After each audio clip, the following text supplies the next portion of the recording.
tradiciones de Día de Muertos o de los fieles difuntos. Saludamos con gusto a Eduardo Matos, él es arqueólogo e investigador. Eduardo, gracias por estos minutos para Mega Noticias. Muchas gracias. Eduardo, pues de entrada pareciera muy sencillo, muy común esta tradición de ir a los panteones, de arreglar los sepulcros, limpiar las tumbas, colocar flores. Pero ¿cómo se da? ¿Cómo se genera? Y bueno, pues ahora cada año los panteones del centro de México y en muchos estados también de la República tienen esta actividad, la visita de los difuntos. Sí, bueno, esto es lo que marca el calendario católico, que ha establecido ya desde hace varios siglos que el día primero es el día de los santos, y el día 2 es el de los fieles difuntos. Entonces, ese calendario es el que está prevaleciendo y esa práctica pues se da en muchas partes del mundo que practican el catolicismo, ¿verdad? En España, en otros, vemos cómo los panteones son visitados, ¿verdad? Siguiendo esta norma que marca, como digo, el catolicismo principalmente. Claro. Eduardo, en el caso de México también tenemos otra tradición que son las ofrendas, estos altares, en algunos casos modestos, pero en algunos también altares monumentales, y también se programa o se dan fechas para lo que sería la llegada de los fieles difuntos, quienes aprovechan estas ofrendas. Es una tradición sí peculiar, porque incluso no estaría enmarcada en la tradición católica y es única de nuestro país. ¿Es correcto? Bueno, tenemos desde luego algunos elementos, pocos en realidad, que devienen desde el mundo prehispánico. Sabemos cómo la arqueología ha encontrado, bueno, en todas las zonas mesoamericanas, entierros, los cuales por lo general están acompañados de ofrendas que van a variar, claro. Hay ofrendas muy ricas, muy suntuosas, que eran para dirigentes, para gentes de la nobleza, pero otras más sencillas que eran para la gente del pueblo.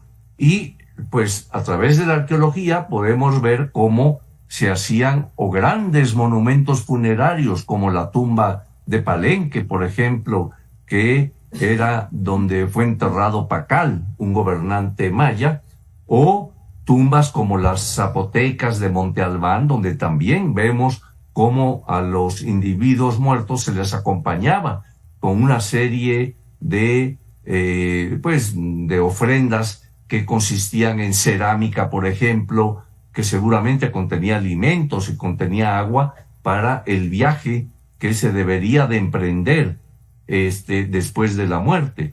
Y este viaje pues variaba, porque el pensamiento prehispánico consideraba que lo que marcaba el lugar a donde se iría era la forma en que se moría. Es decir, si se moría en la guerra, se iría a acompañar al sol, pero si se moría en relación al agua, entonces irían al Tlalocan, al lugar del dios Tlaloc. Y si morían de cualquier otra forma, otro accidente, otro tipo de enfermedades, etcétera, irían al Mictlán, ¿no? O sea que, a diferencia del catolicismo, que lo que marca es un orden moral, o sea, si pecas vas al infierno irremediablemente, y si mueres en gracia, pues vas a ir a gozar al cielo. Entonces, lo que ahí importa es el comportamiento en la vida, ¿no? En cambio, en el mundo prehispánico era, como dije, la manera en que se moría la que determinaba el lugar al que se iría después de la muerte, ¿no?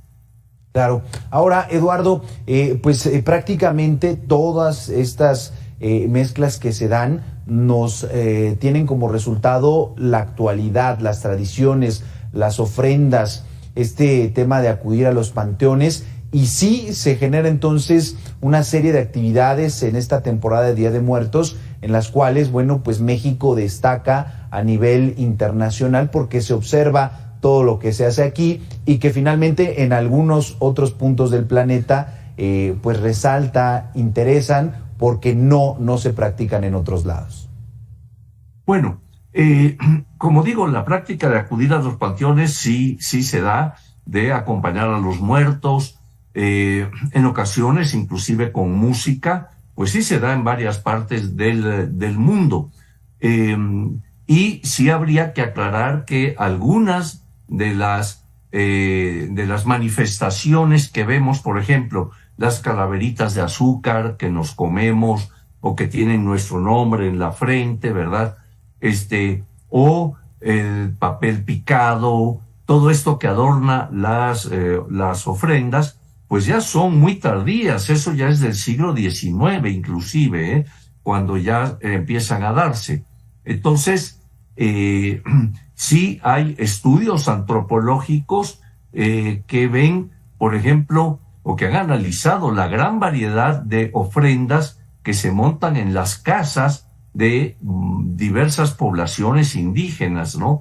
Y son de una gran variedad, aunque tienen a veces un común denominador, por ejemplo, el uso del cempasúchil, de esta flor anaranjada, ¿verdad? Y acompañar estas ofrendas, por ejemplo, con lo que más le agradaba al difunto, ¿no? Los alimentos, las bebidas, y se colocan en la ofrenda, y así como la fotografía de la persona a la que se dedica esa ofrenda, ¿no? Entonces podemos verlas en diferentes estados de la República. Aquí cerca del Distrito Federal, de la Ciudad de México, tenemos pueblos como Mixquic, que guardan pues esa tradición, ir a sus panteones y demás. Ahora, cabe también señalar que en el mundo prehispánico no era como en el catolicismo, que se dedica un día a los fieles difuntos, sino que era un mes completo, un mes de ellos completo a los niños muertos y después a los muertos adultos. Y por eso, al momento de la conquista española, en que se tratan de implementar los elementos de la nueva religión, del catolicismo, pues se da allí un choque, ¿no? Porque, pues, eran costumbres ya muy antiguas, muy arraigadas. ¿Y qué ocurre? Pues algo interesante, todavía en poblaciones rurales de nuestro país, en grupos indígenas, hay la idea de que, por ejemplo, en vez de un mes, pues ya lo han constreñido por lo mismo de la imposición de la nueva religión, y entonces, pero sin embargo piensan que desde el 28 de octubre, ya los que llegan primero son los niños, y ya el día 2, el día primero, el día 2 de noviembre, ya corresponde a los adultos, ¿no?